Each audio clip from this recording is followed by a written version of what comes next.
At the shop today, I have a Epiphone SG Special. Pretty cool old black guitar. It needs a lot of work on this one, but I'm doing this for a friend of mine. It was his birthday.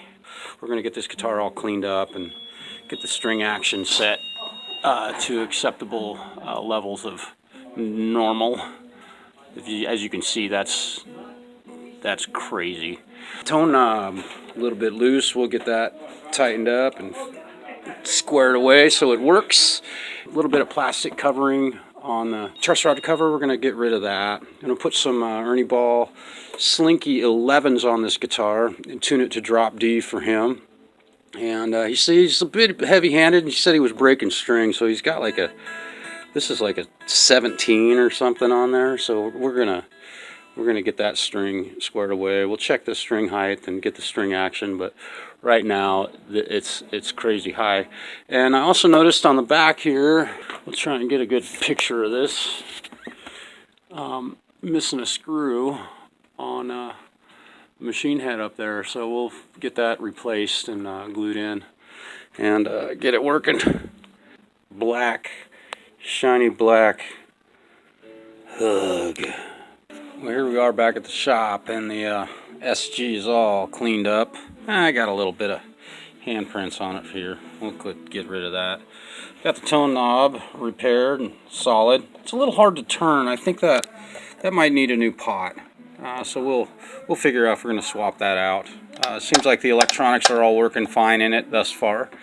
New 11 gauge slinkies and a good polish job on the frets, and cleaned and oiled the fretboard like I do on all guitars that I do string changes on. I have done nothing with the pickup height as of yet.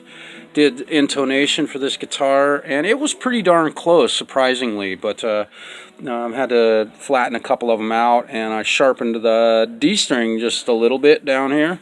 Got that all cleaned up and nice and shiny, and we got their machine head up here, problem solved on that. Had to release the truss rod a little bit. The guitar had a pretty severe back bow in it, so the headstock was tipped down.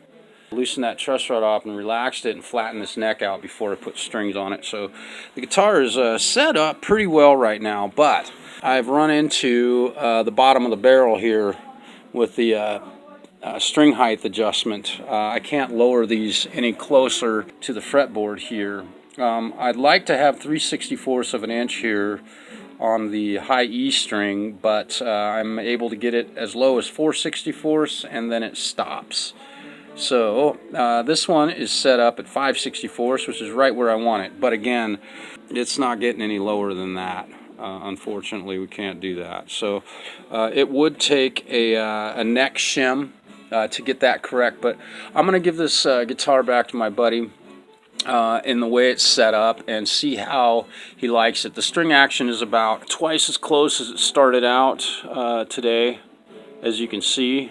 And I put a little lighter gauge string on here for him, and he was saying that he was breaking these lighter gauge. This is an 11, which to me is a pretty heavy string for my playing style, but he's a much bigger guy than I am, and he may blow these off of here the first time he sits down to play it. I don't know. If that's the case, we'll put a set of not even stinkies on here. The guitar looks great now, playing really nice, and it seems like it's in really good shape.